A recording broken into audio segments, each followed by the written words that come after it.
So this is my basic setup for when I'm actually doing the recording of an audiobook. And I just wanted to show you kind of my computer setup as well as the microphone setup. So I basically purchased a Blue Yeti microphone. It was one of the lesser expensive, really decent sound quality microphones that I could find that goes in a USB port. I also, along with that, purchased a microphone stand, which this kind of crane extender type of stand is very useful for making sure I can position it anywhere I need to, and also a windscreen so that any puffs that you make when you're speaking are kind of dulled as well. The other thing that I've done is I've set up two pieces of software. One is Audacity, and so on a Mac it's a free software for recording and editing sound, and on the other side is just my standard browser window, and I've got up my book in Docs, in Google Docs. So this is the basic setup, and literally I try to sit straight as I can with my mouth as close to the windscreen as I possibly can as well. And also, so I've kind of pointed my screen at the camera so that you can kind of see my on-screen setup. But I have the words that I'm actually going to read, and so that I can silently scroll through that and read as I go along. And I can also watch to make sure that the transaction goes. Let's take a look and see what it looks like on screen. So my basic setup is this. I've got Audacity software on my left, which is my recording software, and I've got my text that I'm going to read. And you need to make sure you have the most current version of your text or your manuscript up.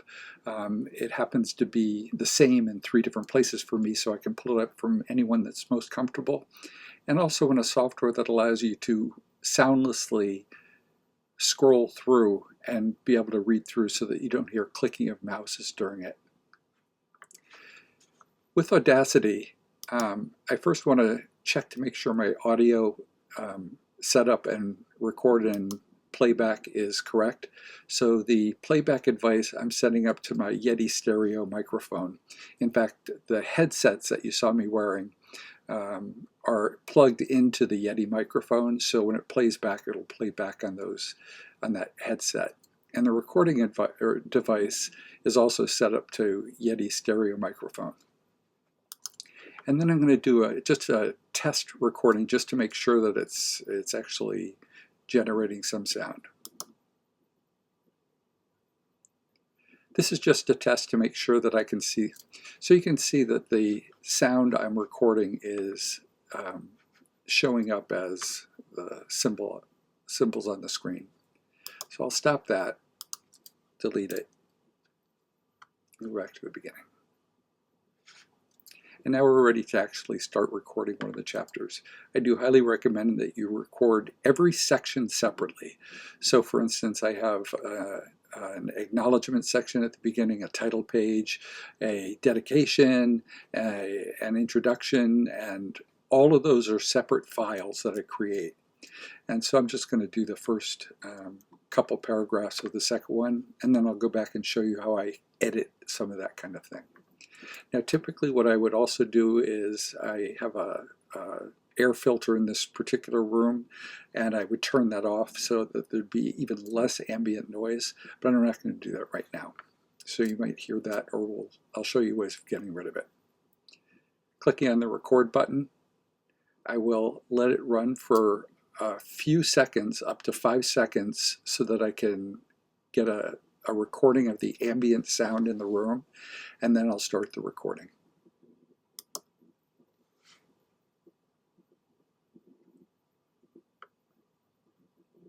Chapter 1. Establishing Identity. Never mind searching for who you are. Search for the person you aspire to be. Robert Brault. The memory of the first time I felt compelled to learn to knit is still incredibly vivid. I was 27 years old, and I was at my friend Ernie's house, who was living in his parents' basement. Ernie was a know-it-all. Not that kind of know-it-all. He really did seem to know an enormous amount about a surprisingly vast number of topics. For example, We'd have a cracked tile in our bathroom, and Ernie would tell us that the color of the tile was Egyptian gray, and that it was no longer being made by the tile manufacturer. Or I'd pick up a nut from a tree, and not only would Ernie know that it was a hickory nut, but he'd also know that it was a good year for hickory nuts, that the squirrels hadn't taken them and hidden them for winter as in prior years. Then he'd go on to tell me how to best extract the nut and use it in a praline-like candy recipe. He had a surprising abundance of information on a surprisingly wide variety of topics. Ernie's mom was into a lot of different crafts and stored most of her crafting supplies in a space behind Ernie's bed. Cake decorating, wreath making, quilting, flower arranging, and various fiber crafts were stashed in an alcove behind where Ernie slept. They were somewhat hidden behind a drape which formed a quasi-wall, sectioning off the bedroom from the craft storage. On this particular day, I noticed a small plastic package sticking out from underneath this draped fabric. The package text indicated that it contained a set of 4 Susan Bates blue aluminum double-pointed knitting needles.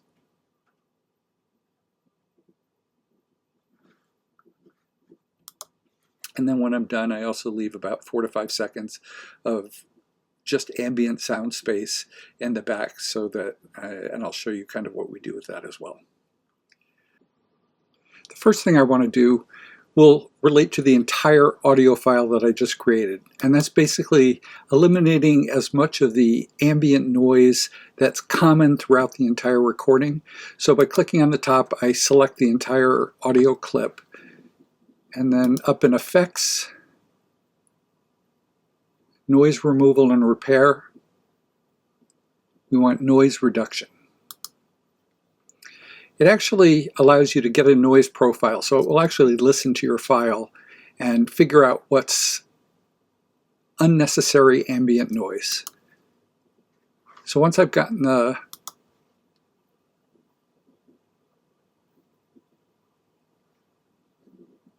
profile, I go back into noise reduction, and I'm just going to leave it on the default settings of noise reduction, sensitivity, and frequency smoothing bands, and click on OK. One of the things it does is, you can't see it very well, maybe I can make this a little bit bigger, but you can slightly see the ambient noise in the background. That's been reduced. You don't want to reduce it completely, because almost every audiobook publishing company requires some level of ambient noise, otherwise they consider complete dead space not a good thing. The other thing that we need to look for is 2 sounds that I make often, and that's an inhalation of breath and sound, a tongue clucking sound when I'm saying T's and various other letters. I've learned to recognize what those look like in terms of the diagrams that, or the audio profile that it kind of creates for you here. And so one of the things, and I'm not sure if this is one or not, is that right there, that little line right there, oftentimes indicates that I've made a slight clucking sound with my tongue. So let's take a listen to it and see what it says. Chapter 1. Yeah, it was actually me smacking my lips a little bit. You probably couldn't hear it very well, but it's easy enough to get rid of. And all I need to do is highlight that section of it. And I have enough space in between or before this starts that I can just delete that out. And it just requires a delete key to do that. Looking through it. So this is the other type of sound, and actually this is a better example of it. This sort of lozenge shape is almost assuredly an inhalation of breath that's audible. And so we'll take a look at this one first. I was 27 years old, and I was at my friend Ernie's house, and it is still incredibly vivid. I was 27 years old, and I was at my friend Ernie's house. I could actually hear me inhaling through my nose. And so in this particular one, I want to reduce it. I don't want to delete it because I like the amount of space in between these 2 clauses in what I was speaking. So I just want to reduce it. And that's also in Effects, and it's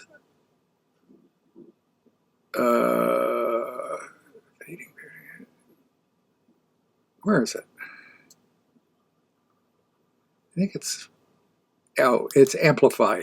believe it or not, is amplify, but we're going to negative amplify it. So we're going to negative amplify it by about 12 decibels. And I just happen to know that that's okay. And when I do that, watch up here. When I do that, you'll see that the visual decreases down, so it's much more similar to ambient noise. Similarly, this section I want to reduce, and now that I've created the minus 12 decibels, I can just repeat the amplify for that section, and you'll see it went away. So now if we listen to that section. I was 27 years old, and I was at my friend Ernie's house, who was living in his parents' basement. Ernie was a know-it-all. Not that kind of know-it-all. So you can see here, and you might have been able to hear it, and then I'm just going to delete. Not that kind of know-it-all. He really did seem to know an enormous amount about a surprisingly vast number of topics. For example, we'd have a So that was kind of a long breath, and so I'm just going to reduce this entire section by repeating that negative amplify. For example, we'd have a cracked tile in our bathroom, and Ernie would tell us that the color of the tile was Egyptian gray, and that it was no longer being... Now that was one of the louder ones, and I'm going to get rid of it, but I'm really, now that you know how to do that, and how easy it is to do that really is what I'm trying to get to. I know what they look like because I've fixed thousands of these in the process of recording my book. But one of the things that I do want to show you is when I make a mistake, and I think it's here. Let's see. He had a surprisingly... So instead of he had a surprising abundance of information on a... So let's go back to that. What I did is I just put a kind of noise in there to let it show that I had made a mistake and then re-recorded it. And so right now you see it says... He had a surprisingly... He had a surprising abundance of information. He had a surprisingly... He had a surprise... So we know this section here is incorrect. And this section here is correct. So we'll just delete out that section, and now we can hear... Like candy recipe. He had a surprising abundance of information on a surprisingly wide variety of topics. Great. So I go through the entire chapter of what I've recorded, fixing any mistakes like that. And so you can fix it as you're recording it and just re-narrate the section that you want to recreate and delete out the bad section. It makes it very easy in Audacity to be able to do that. The last thing that I want to tell you is Audacity, or every audiobook publishing firm, especially Amazon's audiobook, has extremely strict rules on what is the peak and what is the low tones that you can have in it. It also has ambient noise equivalencies and stuff like that. One of the things that I find is necessary to do is after it's all said and done, I take the entire, after I've edited out all my mistakes and all my noises that I don't want in there, like breaths and things like that, I can actually go in there and do a, there's a tool called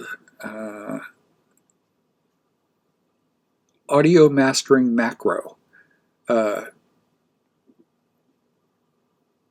Audiobook Mastering Master.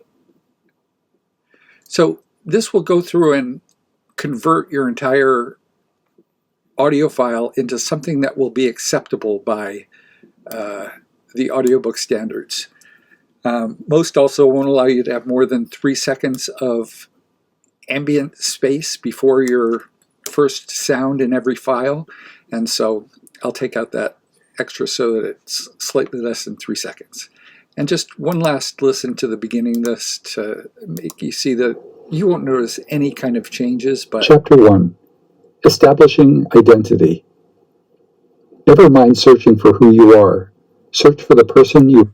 The only other thing that I would say is once you're done with recording, editing, and saving these files, basically when I go to save them,